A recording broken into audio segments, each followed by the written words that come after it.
Hey there, Internet. My name is Jack Packard, the White Rabbit. I'm Darren Mooney, the Mad Hatter, I guess. I'm KC Wosu, the token black guy. No, that's not true. I'm not.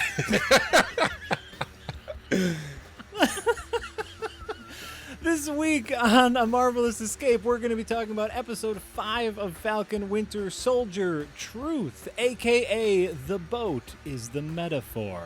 So hello and welcome. This is A Marvelous Escape.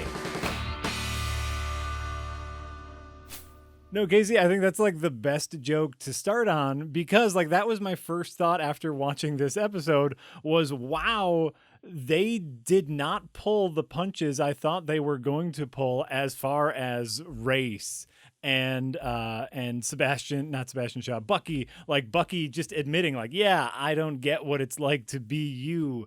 And they neither did Steve as well, which is right. Yeah, he calls Steve out as well. Yeah, he says like, I don't think Steve or I understood what it meant to hand you the shield. Right. Yeah, and that's huge. Like that's huge as far as like a show like admitting like, yeah, white people, we don't get it. And I think that like that's huge for like especially a big Disney show to put out there. Yeah, like overall, this episode was kind of a downbeat. Mm-hmm. It was a very, very exciting, hectic episode previously, so it makes sense that they kind of tone things down a little bit, especially going into the finale. Mm-hmm. But everything that they chose to do while all of the tension was kind of low was very moving. Like, in all honesty, like I nearly teared up in certain sections of this episode because like they legitimately touched on actual real life issues and things that Black Americans struggle with, and that duality of, yes, I'm an American, like I'm happy I live in this country and I like what this country stands for, but it doesn't treat me well, and it never has. And like you wrestle with that on a very fundamental base level, and like you completely understand why Isaiah Bradley is resentful about everything that's happened to him. And you can still kind of side and understand with Sam as to why he hoped that there was something more to it, that there was something that could basically tell him that it's okay to be this champion of the country that he lives in. Mm-hmm. And like, either way, he's going to have to make a decision. And like, I'm super invested in what he decides to do because I'm not even so sure. I mean, of course, he's probably going to just be Captain America in the end, right? But like, they really, really made it weigh as much as I think it should. So like he's gonna make that decision, and it's gonna mean a lot more than if we never got any of this context from, you know, the end of Endgame into wherever he shows up next as Captain America. Absolutely. That like his scene with Isaiah, like really getting into the nitty gritty of like the issues that he is going through, trying to confront himself as a symbol of America, was like, you know, one, heartbreaking. Yes, absolutely a heartbreaking scene, but it makes his decision to be Captain America, which I believe he comes to at the end of the episode. I think that's what that means when he opens up the case. Yeah, he was practicing with the shield and stuff. I mean, we get a training montage. We get 80s training montage, inexplicably not set to Broken Wings, which seemed like it was just like a perfect choice, given like what happened earlier in the episode where his wings were literally broken. I feel like a training montage set to Broken Wings was just like what it needed to get it that extra oomph. That was the A+ kind of on top of the episode. That wouldn't have been doing too much, you think? That might have been... Casey, I think they weren't doing enough in the non-Broken Wings version. That's what I'm saying. No, I think that would have been a harsh turn. Like after some deep like racial politics, systemic racism talk to go full, like we got like even like going Anthony Mackie as a beefcake was a little like, are we ready for this? Okay, all right. Guess we're back in this lane now. Exactly. But yeah, and that's, you know, like the entire thing. And, you know, I am a huge fan of like arty farty, like right out there metaphors. But, you know, they're working on this boat, and this boat has deep systematic problems. And what do they do with that boat? Are they just going to give up on the boat, or are they going to get rid of the boat and pretend it never existed? No, my friend. They are going to gather the community to figure out that this boat is part of their legacy. Do you understand the metaphor of the boat yet? Yes. Yeah.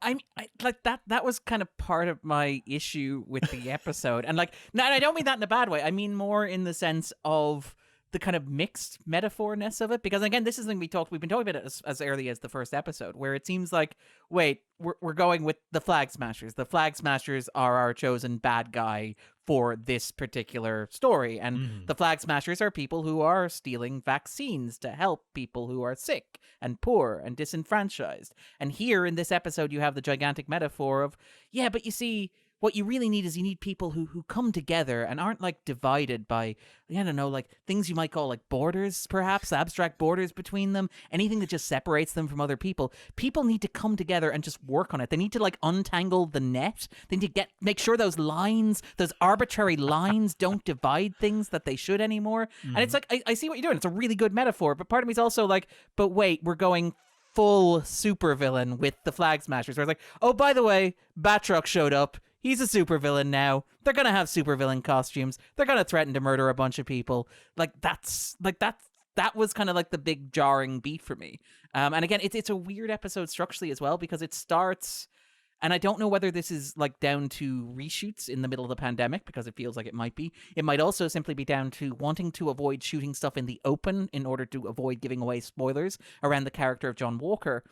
But the sequence where John Walker, having murdered a man in the middle of Riga, running to an abandoned train station, pulling into a warehouse, which looks suspiciously like the warehouse where they were loading on the crates earlier on, and having this big fight with, and I want to stress this, with a superhero whose power is flight, whose like defining ability is that he can like spread his wings and go anywhere he wants to go, but it's just inside a giant warehouse. Where he and Captain America or the other Captain America are pummeling each other. And it's a really odd beat, because it feels like it just kind of happens. And like, I mean, there are some really great stuff there. The moment where Walker has his hands around his neck and he screaming at him, "I'm Captain America," which is, again, you mentioned the boat as a metaphor. The image of a blonde white man choking a black man on the ground, shouting, "I'm Captain America" at him with all of his authority.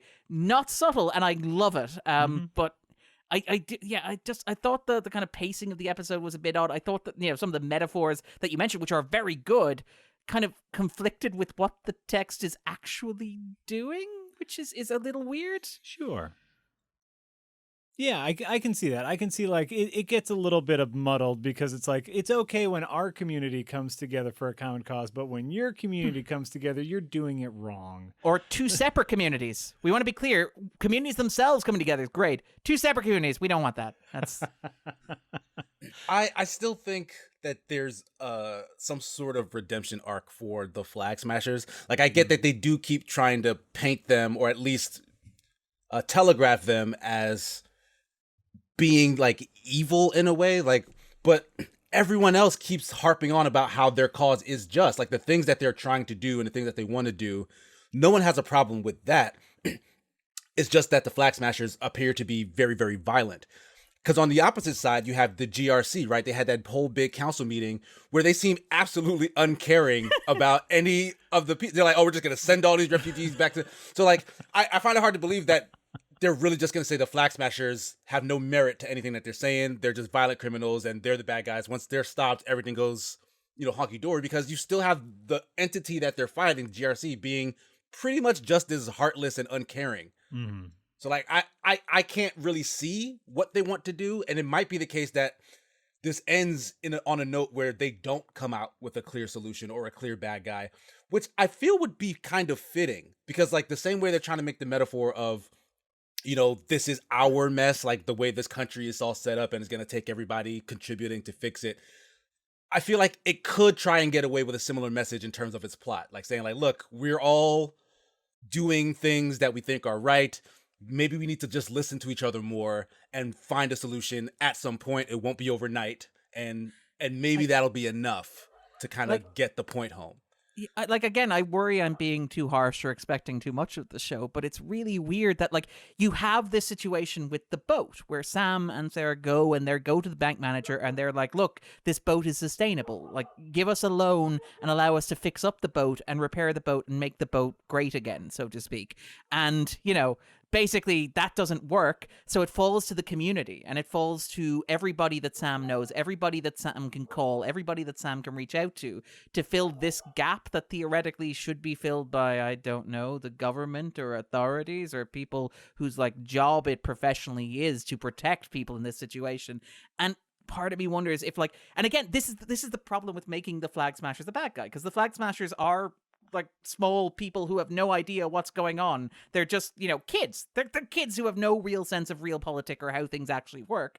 But if you're saying that they can't fix things, then, surely the obligation falls to somebody who is more powerful and has more influence and has more reach. Like, the problem in the first episode with the bank doesn't go away because Sam's family helped a lot of other people and was able to call in some favors to fix the boat this one time.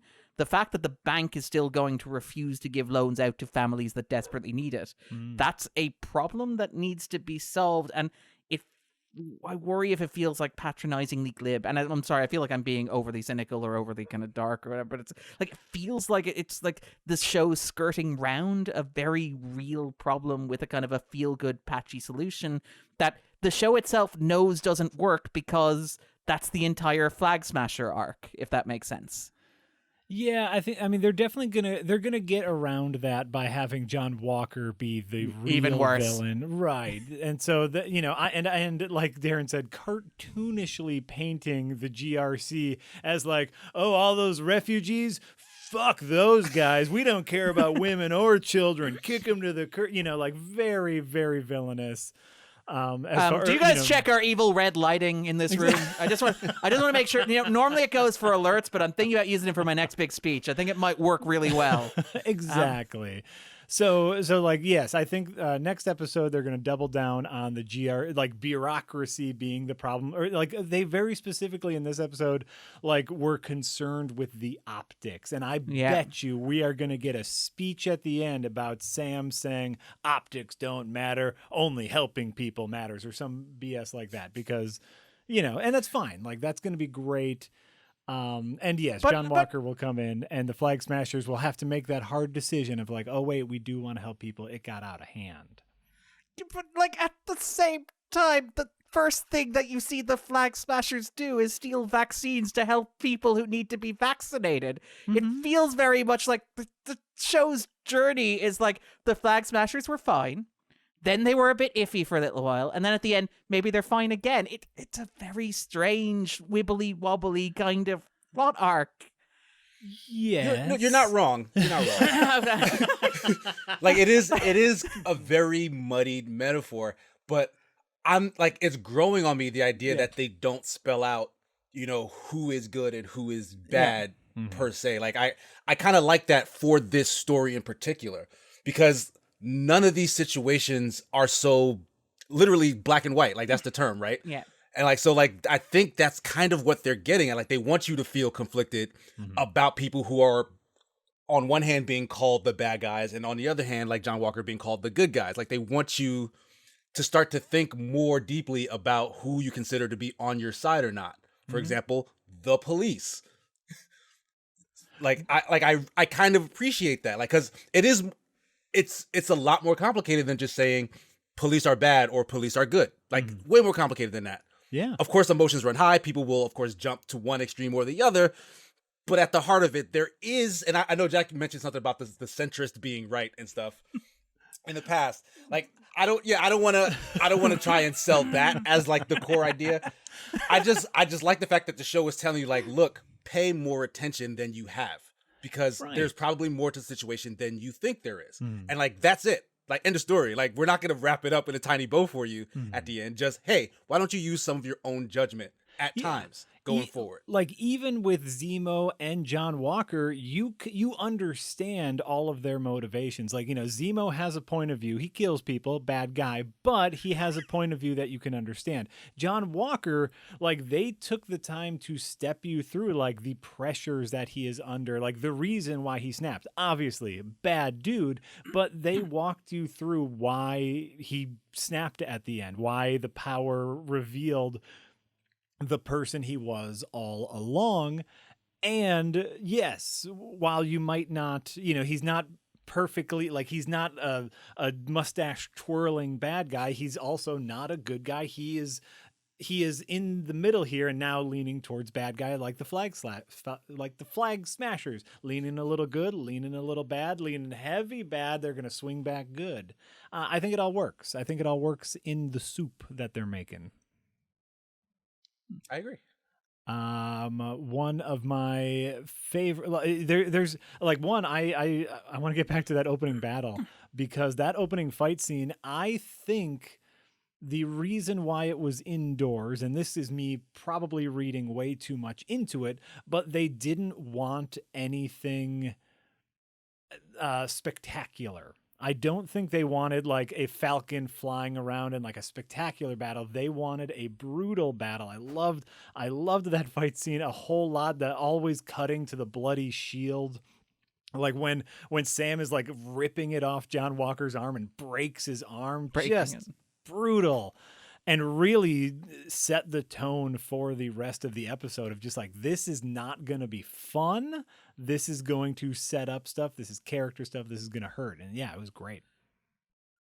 And the music was an interesting choice. Well, it reminded me a lot of the end of The Dark Knight, if you remember. Like, it has that kind of like Hans Zimmer kind of music at the end, where they find the guy in the burnt out basement, and it's like, oh my God, it turns out this paragon of virtue, this blonde white guy, paragon of virtue, maybe not as perfect as we thought he was, which I thought was, again, perhaps a nice touch as well. Maybe that's me reading too much into it, but it did have that kind of Hans Zimmer kind of score in the background, I thought. Yeah, I liked it too. I kind of don't want them to do more. Well, they probably will for the finale, because he got a brand new set of wings from Wakanda, right? Who's not going to test those out? Yeah. But like, I kind of had my fill of the flying stuff. Like, I kind of wanted to see more hand-to-hand combat, like in the episode with the Dora Milaje. Like, that stuff is cool. Like, I'm a fan of it. And it's also, I think, good to see how Sam fares in a fight against, a super soldier or someone with powers and whatnot. Like, the smart use of his jetpack to kind of like get him extra momentum and like leverage in certain situations. Like, the way he fights has steadily been like endearing me more to Sam. Like the whole of the episode, like him trying to go on this journey and kind of understand Azrael Bradley and whatnot. Like, I have to admit, I'm starting to come around on Anthony Mackie. Like, I've not necessarily been a fan of him in the past. I thought he was kind of wasted and throwaway in a lot of the movies he was in prior to this. But now that they finally, focused on him, like, I'm starting to like him. I still don't think his banter with Bucky works. Okay, so they to be were clear, left alone again. Zemo got arrested, and it was just the two of them. They have no chemistry whatsoever, as far as I'm concerned. But to be clear, so Casey isn't saying he's friends with Anthony Mackie. They're not even really kind of partners. They're just, people who have like a common interest, which is a TV show. It's not really it's not even a car, They're just more like colleagues, work friends, perhaps, is what you're saying. Yeah, I think. Exactly. Yes, that little back and forth was like, come on, guys, we're over this now. Yeah. We don't need this anymore. Like, I thought we left this behind. This is why your episodes aren't as short as WandaVision. Just cut it. Absolutely. Yeah. No. And we get some really great last week was kind of the congealing of the good guys and the bad guys. This week is the congealing of the character arcs. Is we finally get Bucky and Sam having a real conversation, which I really enjoyed. We get a fantastic line from Sam. I had to write it down here, which was, "You weren't amending, you were avenging," which I thought was a hugely a huge burn to like the rest of the Marvel Cinematic Universe of like, you guys really haven't been making the world better. You've just been like cleaning up the messes that you made. Well, also that's it, making messes and then pretending that it's, not your fault afterwards. I did quite like that. Yeah. Bucky going, but Sam, the brand, are you not familiar with the brand? I was just following the brand. It was on this little business card I got as well. Yes, the Julia Louis-Dreyfus cameo as well, which is worth mentioning, because obviously I believe the rumor is that she was supposed to first appear as Countess Valentina Allegro de Fontaine. She was apparently supposed to appear first in Black Widow, but obviously with the scheduling that didn't work out. So she ends up making her first appearance here, and what that means, and her place in the comic books as Madame Hydra. And fun fact about the Countess, she was created by Jim Steranko, who famously had a big run on Nick Fury comics. They're fantastic if you haven't read them. There's a wonderful omnibus collection of them. You can find them fairly easy online. But apparently Steranko got so carried away with her that he actually had to redraw several panels because they were too spicy for the Comics Code Authority. So yes, this character is literally too hot to handle. And a small touch that I actually loved in the design of Julia Louis-Dreyfus, she has blue highlights in her hair, which very much is the way that you used to, in 70s comics, illustrate black hair. Think of like Dick Grayson, for example, if you ever read an old comic. He's heavily inked hair and he's got blue in there to indicate that it's actually black, which is... And that's a big debate about Batman's costume for really non-comic book nerds, is whether or not the blue is meant to represent black, which, again, very Lego movie. It represents black. Or very dark gray. Dark gray, yeah. Yes. Yeah. So, and you know, I know literally nothing about Madame Hydra, so I had to do a little research. One, I had to do, you know, my first bit of Googling was, who was Julia Louis-Dreyfus supposed to be? Oh, and then, you know, some wiki links. At one point married to Nick Fury, an agent of S.H.I.E.L.D., an agent of Hydra that was actually undercover for S.H.I.E.L.D., but then heading Leviathan, I think, as well, in kind of the Secret Warriors, which is fantastic. Again, if you're looking for a recommendation for comics, from, what's his name, the guy, Jonathan Hickman, Secret Warriors, which is very worth seeking out. Heading up the UK division of S.H.I.E.L.D., so working a lot with Captain Britain. Is that what his name is? Probably. Dude, you're over on that side. Don't you know the ones? All of the fictional superheroes. Know probably, the ones over there? Probably Pete Wisdom. It's always feckin' Pete Wisdom. Sure, just called Big Ben or something. Yeah, Marvel didn't really put a lot of effort into naming their UK characters. But what you're saying is she's had more jobs than you can count us. I'm just happy to see Julia Louis-Dreyfus in the Marvel Universe. Like, I love her so much. And she kind of killed that very tiny role. Like, she's just great to watch. I hope we get to see more of her. I don't know if we will, because I didn't look up anything for her. I kind of didn't want to be spoiled. I was hoping that there would be some kind of reveal. No, it's fine. I forgot that we were going to do the show, I guess. But Darren ruins everything.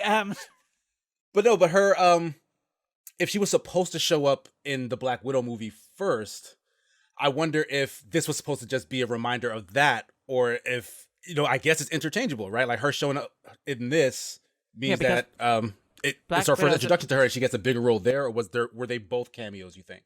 Well, I like, again, Black Widow is a prequel, so it's kind of set in the older days for obvious reasons. So I imagine it's very much like, oh, hey, look, it's Julia Louis-Dreyfus, and it's like, well, she's now in the past, so how does she come into the present? Oh no, there she is. She's now popping up again here. Right. Whereas this way it works the other way around. The character is broadly drawn enough that you kind of understand, is Julia Louis-Dreyfus Mephisto? She does show up and offer a deal with the devil. But like, the character is like familiar enough in terms of archetype that even if, like, you know none of the comic book backstory, it's like, oh, she's a shady, mysterious figure who's talking a lot but saying very little of actual substance, who has suddenly shown up and offered a character who is at their lowest ebb the possibility of redemption / empowerment, possibly recruiting him for some sort of initiative. You know, I mean, she stops short of just saying that he's part of a much larger universe. But that seems very much kind of what we're getting here. And I do wonder, like, last week I predicted, and completely off base, I'm willing to admit I was wrong, and that's quite good. I like being surprised that, you know, they're setting up Zemo for the Thunderbolts or whatever. And I do wonder if maybe this is the opposite of that. So they're setting up her to play that role, the kind of Samuel L. Jackson role, where it's like, oh, hey, I come and I pick up these characters, and all of a sudden you've got an assemblage of Avengers who are dark, perhaps.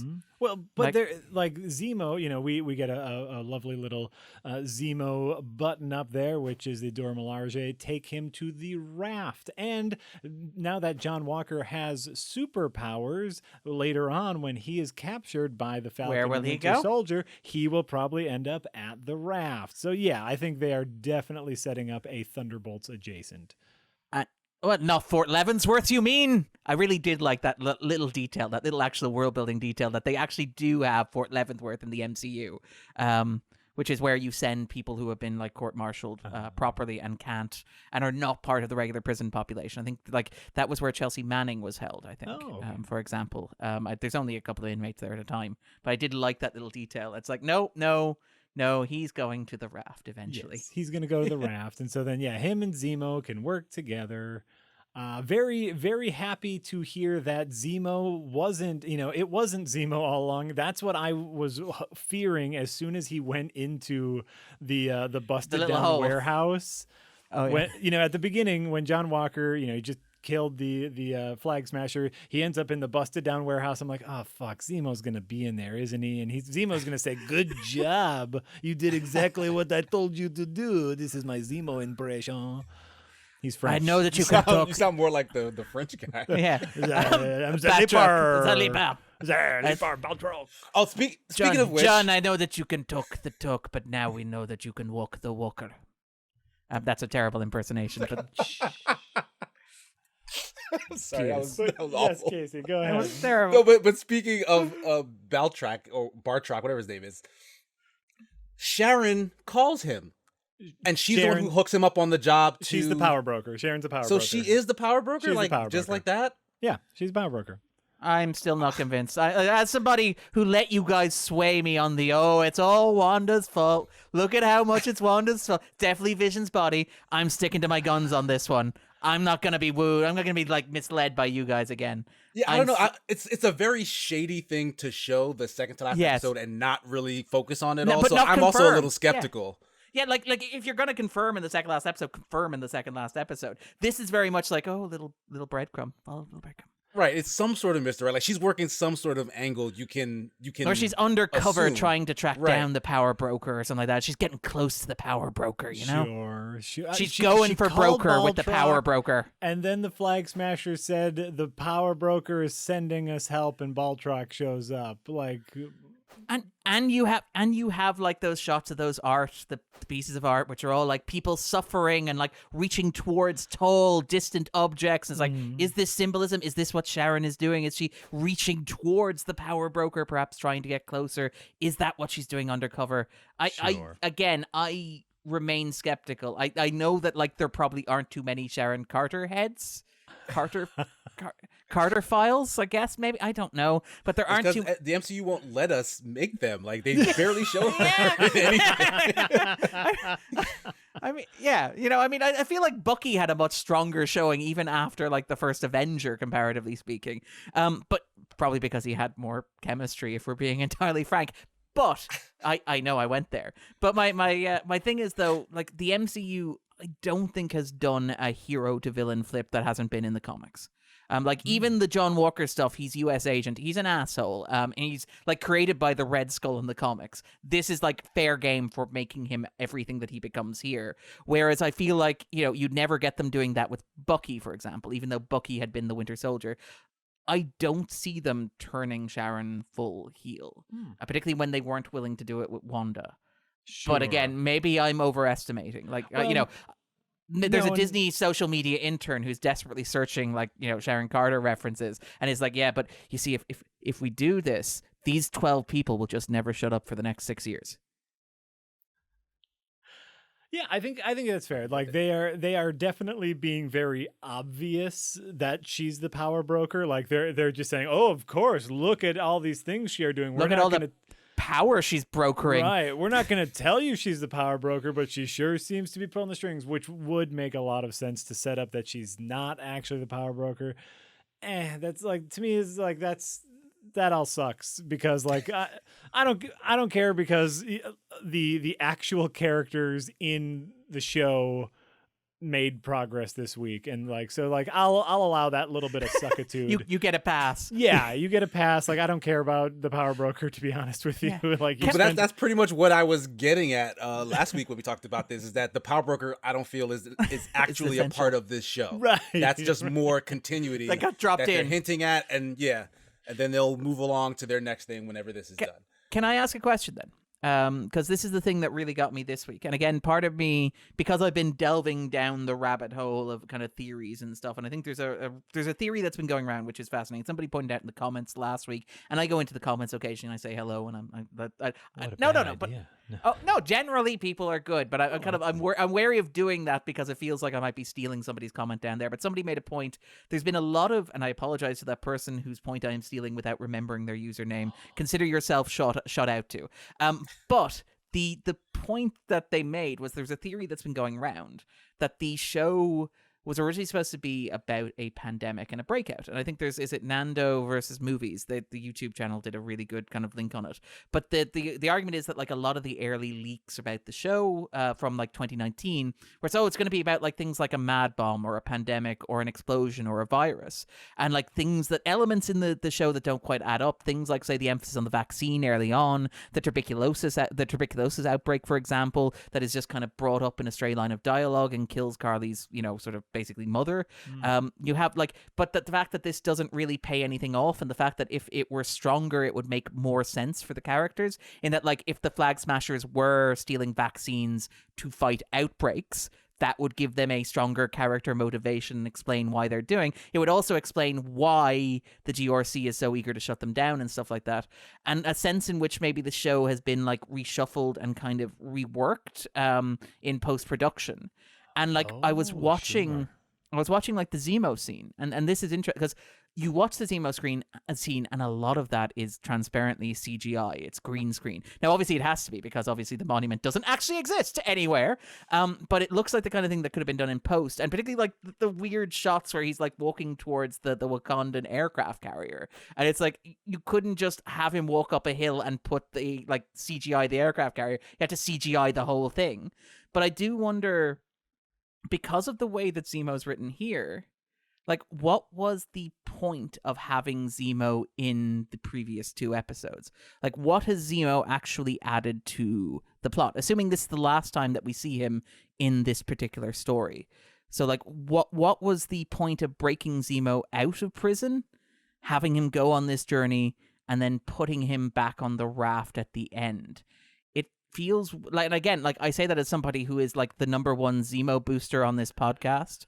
I feel like we didn't get enough like snarky one-liners here. I feel like we could have at least had a scene on a private jet as Zemo goes to visit the memorial. Mm-hmm. But like, what did Zemo add, and what did Zemo bring to the show? Because that scene really feels like we gotta get him out of the way, and we gotta get him out of the way quickly, because he escapes. And I know that him escaping and going to visit the memorial is a nice touch, because it's like, oh, remember Sokovia? Remember this place you dropped a city on when you built a giant Neither genocidal of those robot? people dropped the city. Just putting that out there. Neither one of them.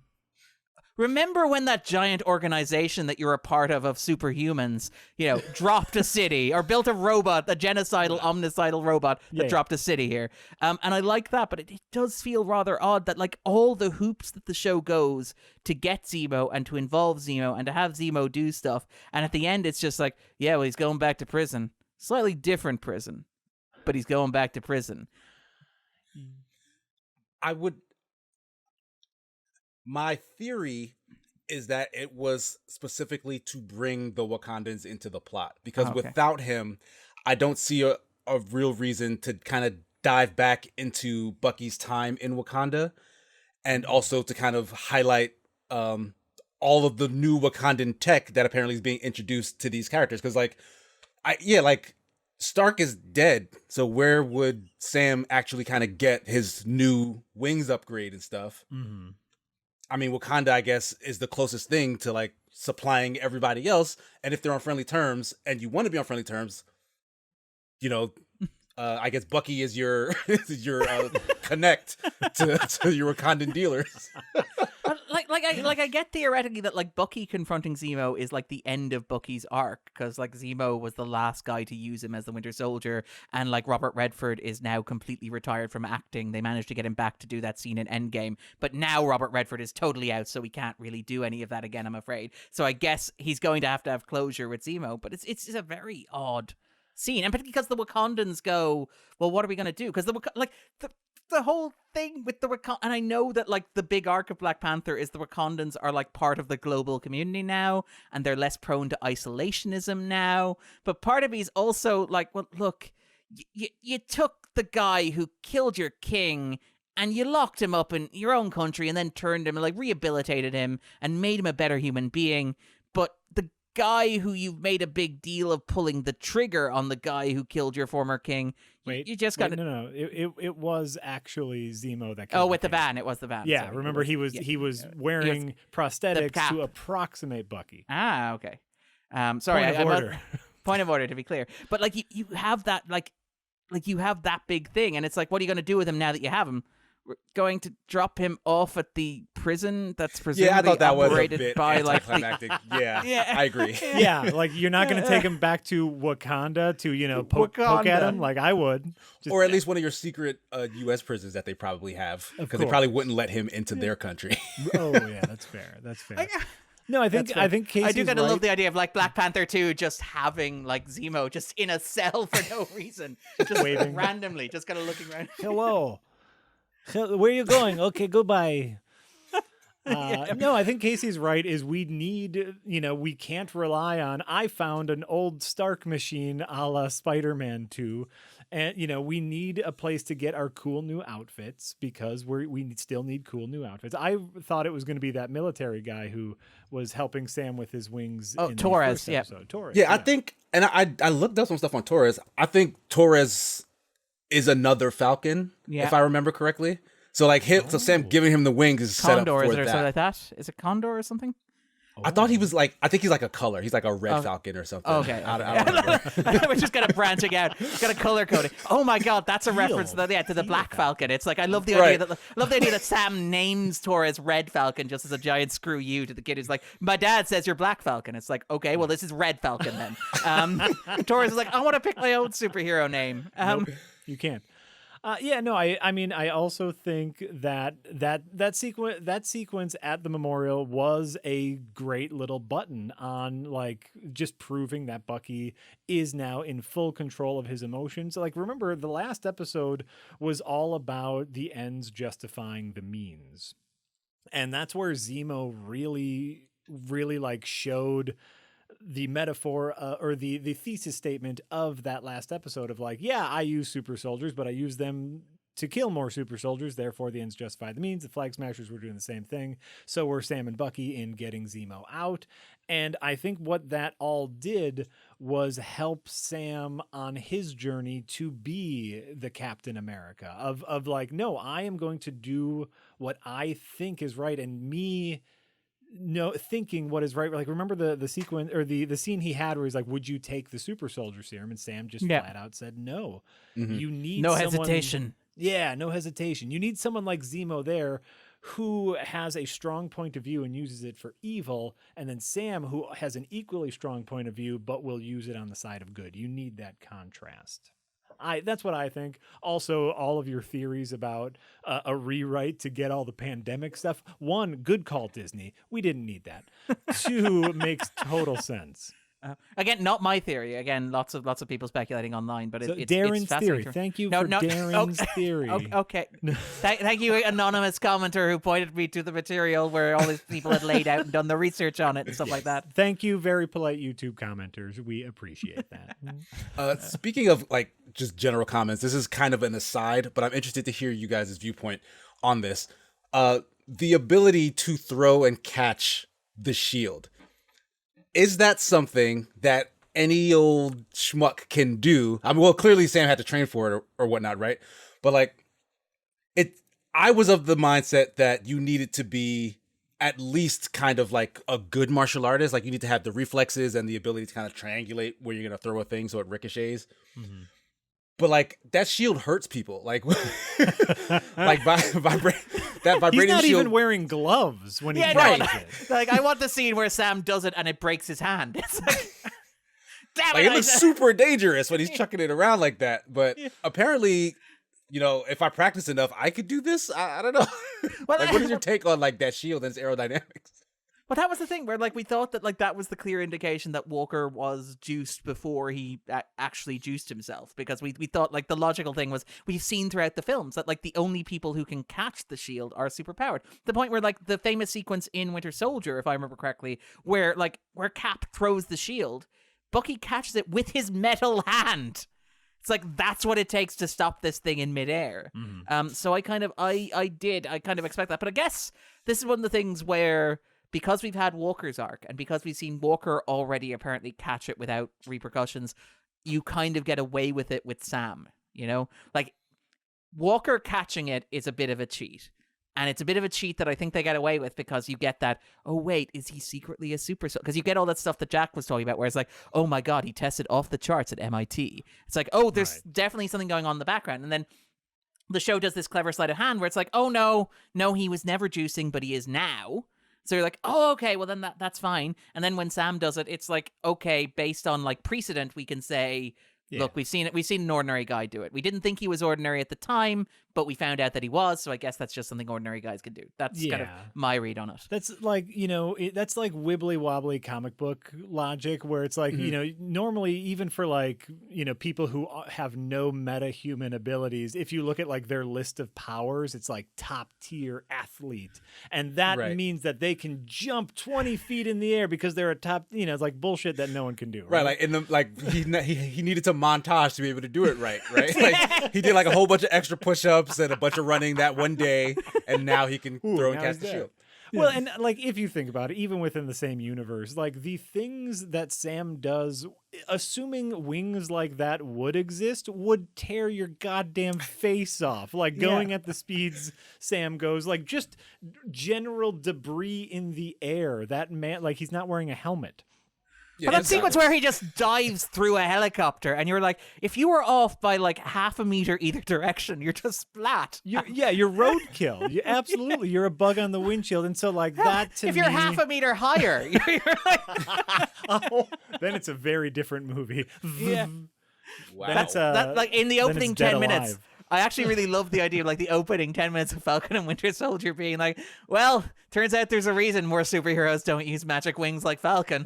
It's like the capes in sort of like in the Incredibles. Yeah. Right. And so, that's all logic. Sam's the hero. Sam's strong.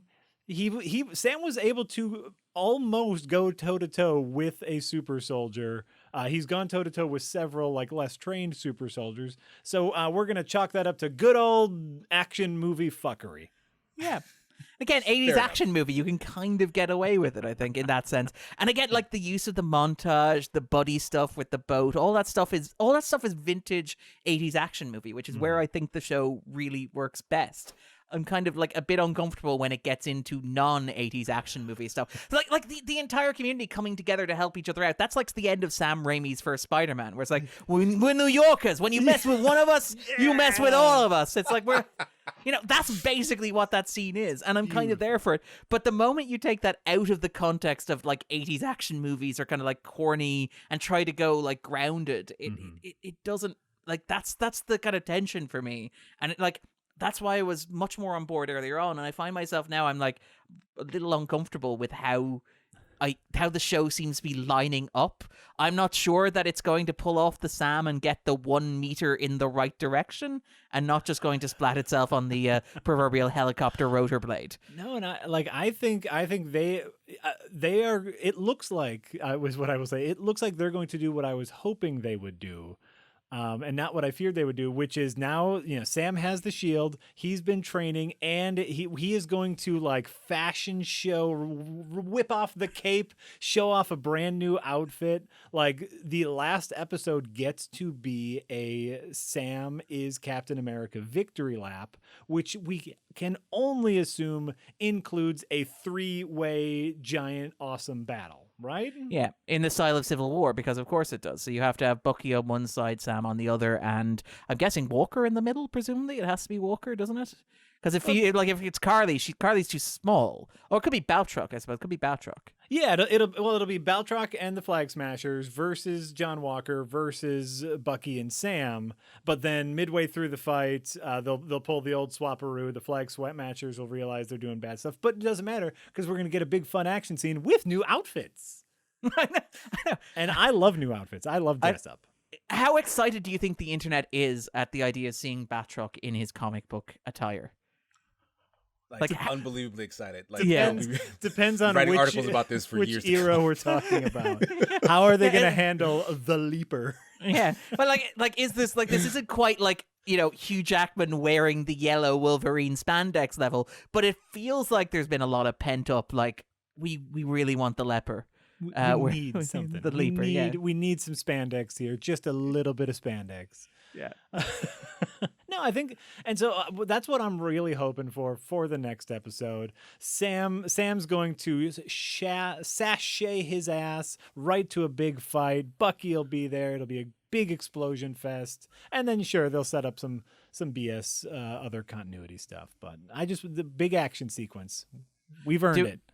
Do we think the Contessa will be back next week or in a post-credit scene? Like, what do we think her role is? So is it very much like Walker gets defeated here, he gets shipped off to the raft. Walker gets defeated here, he ends up on the run. By the way, I love that Walker builds a shield in a cave with a box of scraps. I'm going to be very disappointed if that, like, DIY shield that we saw him putting together doesn't, like, immediately smash the first thing that somebody hits it. I really just want, like, him to show up and somebody to punch the shield and it just smash and him be like, he's a soldier. How does he know how to weld? Come on. Well, also, like, people have, like, vibranium arms and vibranium shields, and it's like, I feel like you could probably catch John Walker's shield. Like my first shield. It's got like the little like the one that you hang up on the fridge. It's like, well, look, he made his first shield today. You know, it's a little rough around the edges. We think it's a bit dented. It's a bit uneven at places. But look, he put the effort in. You can really see the heart in there. So yeah, no, I really, really hope that next week he shows up with the shield and literally at the first opportunity it just cracks. That would be hilarious. Or somebody punches the star out, because like presumably the way in which it's kind of melded, it's like the divisions are the weak points, the stress points, because you have like the layering of like the red, the whites, the blues. So somebody just literally punches the star out of the middle of it. That's what I'm hoping. And then drops it over his head. Yeah, no, I can definitely see us getting a post-credit like a Zemo annoying John Walker in the raft, and then we hear those heels walking up, right? And by the way, it can't be said enough. Julia Louis-Dreyfus just like walking into the scene, acting circles around everybody else, and just being bye bitches. I'm off to polish my 11 Emmys. Thank you very much. Like effortless. She's so good. She's so good. Yeah. But yeah. And managing tone as well, because she gets these boots are not made for walking. By the way, here I'm just going to talk. I'm going to monologue. I've got a whole page versus dialogue here, but it's going to be great. And like the way in which the scene is structured as well, it's structured so you could cut it. You could cut it and you would lose absolutely nothing. It's so self-contained. But again, yeah, just like. Yeah. All right. Any final thoughts on Falcon Winter Soldier? Do we think there's going to be yet another big reveal at the end here? They have to hold out some other surprise. I mean, there has to be some big thing. Like at the end of WandaVision, we got the outfit. Like we finally got the Scarlet Witch outfit instead of a sweatpants fight. Which I loved. I loved sweatpants fight. The sweatpants fight, like that was the crowning moment. Everything after that was just downhill. That was peak. Yeah. I love the fact that she spent an entire 2 episodes in sweatpants. That was great. Well, it's a pandemic. The pandemic hero we deserve, if not the one that we need. But we get the Scarlet Witch outfit. That was the big reveal. We get the power reveal. We got all sorts of juicy tidbits at the end there. What's our big thought for the juicy tidbits we're getting here? So they're already telegraphing another, brand new suit reveal in this episode, but I'm gonna go and make a prediction that someone will call Sam Captain Falcon at some point during this episode, which I know a lot of people have been waiting to hear that because that's just really silly. But I want that to happen as well. And then during the fight scenes, we might get a Falcon punch. Maybe. Maybe. I have nothing to add. I will say that I really like that like Sam's nephews actually called him Uncle Sam. So before they did that in the first episode. They did that in the first episode as well, which I really liked. But you got it in the previously here as well, and you get it repeatedly in the episode. So I like that before he was Captain America, he was Uncle Sam. That's right. It's like yeah. I feel like you should just have a white beard at some point for some reason. But yeah, in terms of predictions, heard Anthony Mackie can't grow beards properly. And then there goes the detente between KC and Anthony Mackie. It's like, oh my God, it's so tiny. It's so thin. Yeah. It's so thin. It's like pencil, a little pencil. It's so tiny. Honestly, you know what? I don't like it. I do not like the Van Dyke that he's got going on. It does not work for me. Does Bucky like become officially his sidekick or something like that. I don't know. I don't think. Like, I mean, there has like what's Bucky's Yes, end but he journey won't here? admit it, Oh. and that'll supposed That's the to be banter. funny. That's the banter. You're my sidekick now. I'm not your sidekick. We're just people who work together. That sort of thing. And then the scene continues for a minute. Here's my big swing. Here's my big swing reveal. That's not going to happen, but I'm going to say it out loud just in case it does. John Walker's Mephisto. Who's Got there Mephisto? first, Jack. It's just Yeah. who's Mephisto? That's the question. Here's my big swing because I know it was one of my favorite parts of the all new Avengers, which was Falcon's relationship with Jane Foster. Natalie Portman will make a small cameo as Jane Foster to start setting up that relationship. Because we already know that like Thor: Love and Thunder has like the Guardians of the Galaxy cast in it as well, so that's quite a lot to add to tie it in here as well. But yeah, there has to be something. Just a small thing, just a small just a little nod. Natalie Portman's coming in. The bigger twist though is that Natalie Portman is Mephisto. That's the twist right there. What Power if we're brokers. all Mephisto. Yeah, the real And that's the Mephisto big was the reveal. friend we We're made all along the way. Mephisto. Yeah. Like John Walker is actually an out of work actor called Ralph Boner. That's what I'm hoping for. Boner. But okay, fine. Crazy prediction out there. Yeah, go crazy with it. Go absolutely crazy. Power broker is the Mandarin, and that's setting up Shang-Chi and the Ten Rings. That's the crazy. We'll find out that like Sharon is not the power broker, but she's trying to get close to the power broker. Yeah, and she's it's like trying to find who the power broker is. Right. And it's like, to find out, you'll have to go to cinemas because like there has to be a post-credit teaser that leads directly into a film, much like we did with WandaVision. There was the teaser that led to Doctor Strange: The Multiverse of Madness. So you're banking on Thor: Love and Thunder as the teaser. Yeah. I'm thinking Shang-Chi and the Ten Rings. Okay. Ooh, I like it. I think that makes much more sense than mine.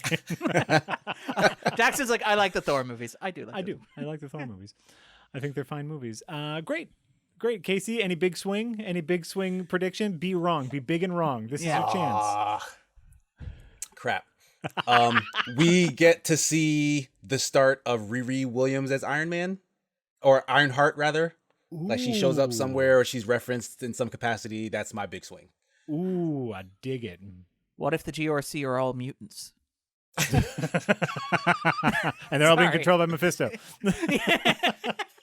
The multiverse, like that's where they put the refugees. Right. At the end. Yeah, that's how everybody's happy. It's like, yeah, we got a multiverse. No, it'll be something like, one of the GRC members who he saves, is like something Williams, and she's like, "Oh, my daughter, Riri. loves you guys." Yeah, and it'll just be something like that, like my just daughter, a I'm Mrs. little, Williams. Yeah. a little nod. By the way, do we love think it. that there will be a terrible moment like the WandaVision moment of they'll never know what you sacrifice for them, where like the entire like refugee crisis just gets pushed under the rug in the finale, and like somebody's like, Carly's like to Sam, well, the refugees will never know how much you sacrifice for them. Are we thinking there'll be a moment like that? Are we counting on it? I want to say no. Like wanna hope nothing no. in this has given me that feeling. Like, All right. but Yeah, they've I don't know. handled. There is room to trip and fall. And luckily, the Falcon has wings. That's why this suit is wings, baby. No, I think they've handled their theming shockingly well for Disney. Yeah, fair. And so, no, I think they're going to stick the landing on this.